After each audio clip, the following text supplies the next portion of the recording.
എല്ലാ മനുഷ്യർക്കും അവരുടെ ജീവിതത്തിൽ രണ്ട് വശങ്ങളുണ്ട്. ഒന്ന് ഭൗമികമായ കാഴ്ചപ്പാടുള്ള വശം, രണ്ട് ആത്മീകമായ കാഴ്ചപ്പാടുള്ളതായ മറുവശം.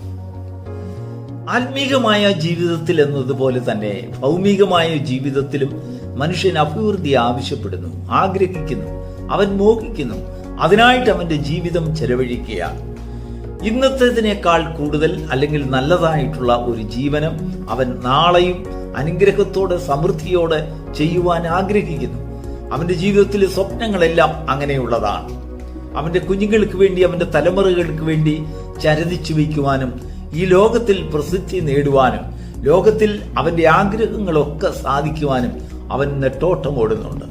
എന്നാൽ ഒരു വിശ്വാസിയെ സംബന്ധിച്ചിടത്തോളം ആ അനുഗ്രഹങ്ങൾ, ഭൗമികമായ ജീവിതത്തിലെ അനുഗ്രഹങ്ങളൊക്കെയും ദൈവത്താൽ നിയന്ത്രിക്കപ്പെടുന്നു എന്നുള്ളതാണ് സത്യം. ദൈവത്തിൽ നിന്ന് കൃപ പ്രാപിച്ചുകൊണ്ട് നീതിയുള്ള ഒരു ജീവിതത്തിന്, വിശ്വസ്തതയുള്ള ഒരു ജീവിതത്തിന്, ദൈവഹിതത്തിനായി സമർപ്പിക്കപ്പെട്ട ഒരു ജീവിതത്തിന് കഠിനാധ്വാനം ചെയ്യുന്നതായ ഒരു മനസ്സിനെ, ഒരു വ്യക്തിത്വത്തിനെ ദൈവത്തിന്റെ സന്നിധിയിൽ സമർപ്പിക്കുമ്പോൾ ദൈവം അതിനേറ്റതായ കൃപയും ജ്ഞാനവും അവന് കൊടുക്കുന്നു, അവന് വിവേകം കൊടുക്കുന്നു, അവന് ബുദ്ധി കൊടുക്കുന്നു. ഈ ഭൂമിയിൽ നാശങ്ങളെ ഒഴിഞ്ഞു പോകുന്നത് എങ്ങനെയാണ്, അനർത്ഥങ്ങളെ ഒഴിഞ്ഞു പോകുന്നത് എങ്ങനെയാണ്, നഷ്ടങ്ങളെ ഒഴിഞ്ഞു പോകുന്നത് എങ്ങനെയാണ്, അഭിവൃദ്ധിയിലേക്കും സമൃദ്ധിയിലേക്കും അവന് നടകൊള്ളുവാൻ ദൈവം വിശാലമായ ആ വഴികളെ അവനായി തുറന്നു കൊടുക്കുന്നു. ദൈവത്തിന് മഹത്വം ഉണ്ടാകട്ടെ. എന്നാൽ മനുഷ്യന്റെ ആഗ്രഹം പോലെ അതെപ്പോഴും വലിയൊരു ഉന്നതമായ പദവി ഒന്നും ആയിരിക്കുകയില്ല. ദൈവം അവനെക്കുറിച്ച് ആഗ്രഹിക്കുന്നതിന് എന്തോ അതുമാത്രം അവനിൽ നടക്കേണ്ടതിന്, അതുമാത്രം അവൻ ഭക്ഷിക്കേണ്ടതിന് ദൈവം തന്റെ ഹിതത്തിനായി അവനെ വിധേയനാക്കുന്നു എന്നുള്ളതായ ഒരു കാര്യം നാം ഗ്രഹിക്കുമ്പോഴാണ് നമ്മുടെ ജീവിതത്തിലെ ദൈവം തരുന്നതായ സന്തോഷം, അതിലെ പൂർണ്ണത നമുക്ക് അനുഭവിച്ചറിയുവാൻ സാധിക്കുന്നത്. ഇന്ന് പകൽക്കാലം ഭൗമികമായ നന്മകളുടെ വിഷയത്തെക്കുറിച്ചല്ല, ആത്മീകമായ ജീവിതങ്ങളുടെ അല്ലെങ്കിൽ ആത്മീകമായ ഒരു പണിപ്പുരയുടെ ഒരു പ്രയത്നത്തിലേക്ക് ആ കാംക്ഷയുള്ളതായ, ചിന്തയുള്ളതായ ഒരു മനുഷ്യനെ ദൈവം എപ്രകാരം നടത്തുന്നു എന്നുള്ളത് അവനെ കാണിക്കുവാൻ ഈ പ്രഭാതത്തിൽ ആഗ്രഹിക്കുന്നു.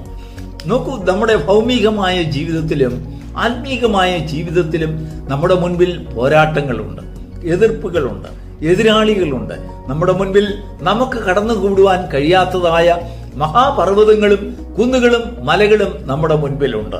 ചിന്തിച്ചു നോക്കിയാൽ എങ്ങനെ തരണം ചെയ്യണമെന്ന് നമുക്കറിയില്ല.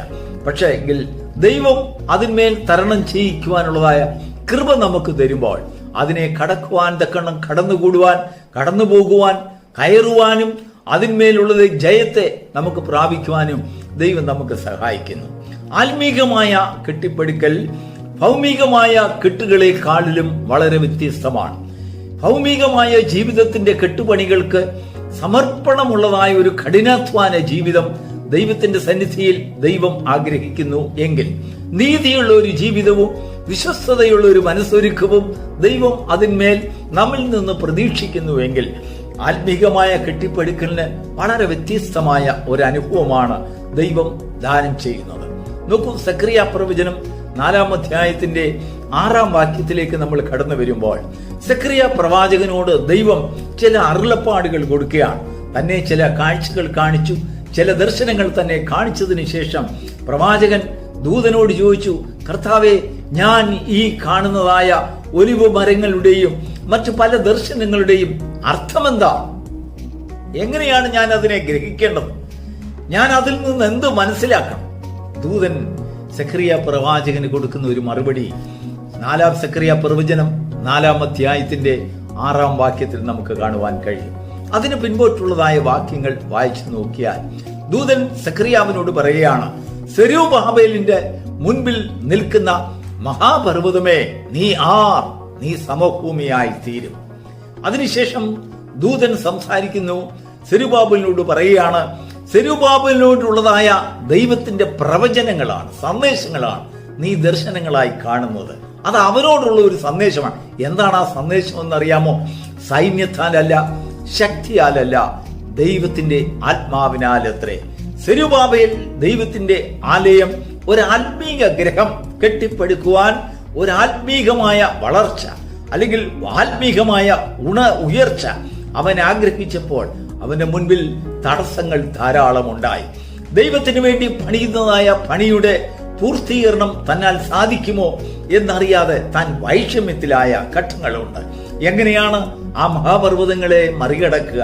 മഹാപർവ്വതങ്ങൾ പോലെ തടസ്സങ്ങൾ അവന്റെ മുൻപിൽ നിൽക്കുകയാണ്.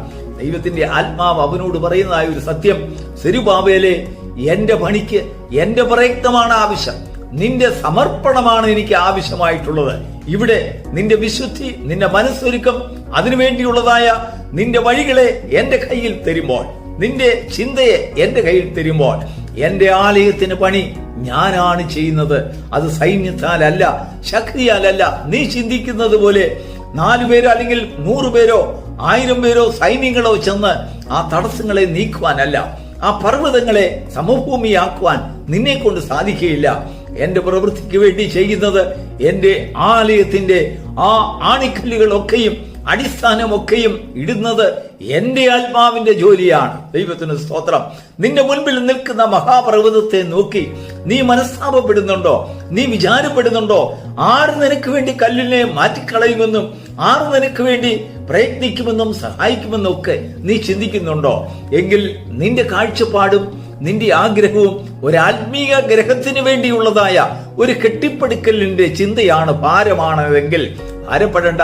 ആ പ്രവൃത്തി ദൈവത്തിന്റെ ആത്മാവിന്റെ പ്രവൃത്തിയാണ്. കാരണം നിന്റെ പ്രയത്നങ്ങൾ കൊണ്ടും നിന്റെ പോരാട്ടങ്ങൾ കൊണ്ടും ആത്മീക ഗ്രഹങ്ങൾ പണിയുവാൻ സാധിക്കുകയില്ല, ദൈവത്താൽ മാത്രം.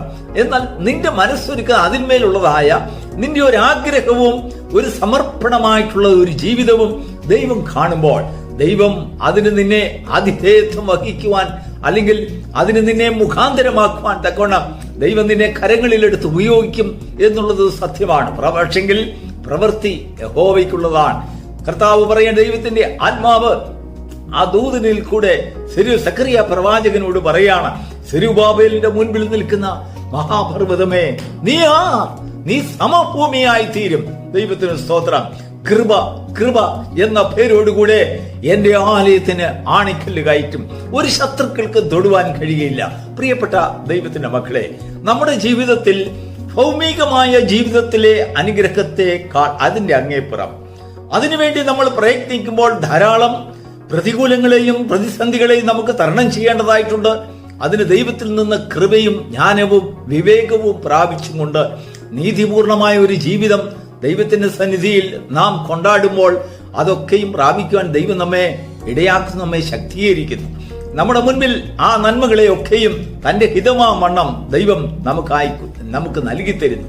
ആത്മീകമായ കാഴ്ചപ്പാടിലേക്ക് വരുമ്പോൾ, ആത്മീക ഗ്രഹത്തെ പണിയുമ്പോൾ നിന്റെ ശക്തിയും നിന്റെ ബലവും നിന്റെ ബുദ്ധിയും നിന്റെ ജ്ഞാനവും നിന്റെ വിവേകവും നിന്റെ എഞ്ചിനീയറിംഗും നിന്റെ പദ്ധതി പ്രകാരം അല്ല ദൈവം പണിയുന്നത്.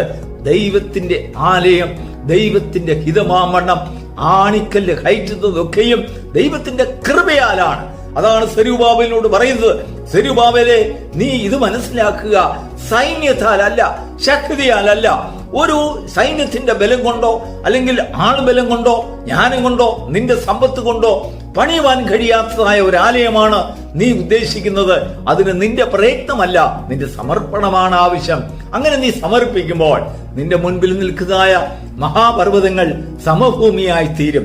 പ്രിയപ്പെട്ട ദൈവവൈതലേ, ഈ പ്രഭാതത്തിൽ ദൈവത്തിന്റെ ആലോചനയെ നിങ്ങൾ ഗ്രഹിക്കുമ്പോൾ, നിങ്ങൾ കേൾക്കുമ്പോൾ, നിങ്ങളുടെ ജീവിതത്തിൽ 2 വിധമായിട്ടുള്ളതായ പ്രതികൂലങ്ങളെ നിങ്ങൾക്ക് വകതിരിച്ച് കാണുവാൻ കഴിയും.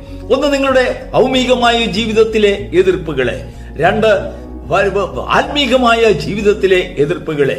ആത്മീകമായ ജീവിതത്തിലെ എതിർപ്പുകളും പോരാട്ടങ്ങളും നിങ്ങളുടെ യുദ്ധമല്ല, അത് ദൈവത്തിന്റെ യുദ്ധമാണ്, ദൈവത്തിന്റെ പദ്ധതിയാണ്, ദൈവമാണ് അത് ചെയ്യുന്നത്. എന്നാൽ ഭൗമികമായ ജീവിതത്തിൽ പലപ്പോഴും നമ്മുടെ ആഗ്രഹങ്ങളെ, നമ്മുടെ വഴികളെ യഹോവയുടെ സന്നിധിയിൽ നീതിപൂർണമായ ഒരു വിധിക്കായി നാം സമർപ്പിക്കുമ്പോൾ അതിന്മേൽ ദൈവഹിതമാവണ്ണം ദൈവം നമ്മെ അതൊക്കെയും പ്രാപിക്കുവാൻ ശക്തരാക്കുന്നു. God bless you.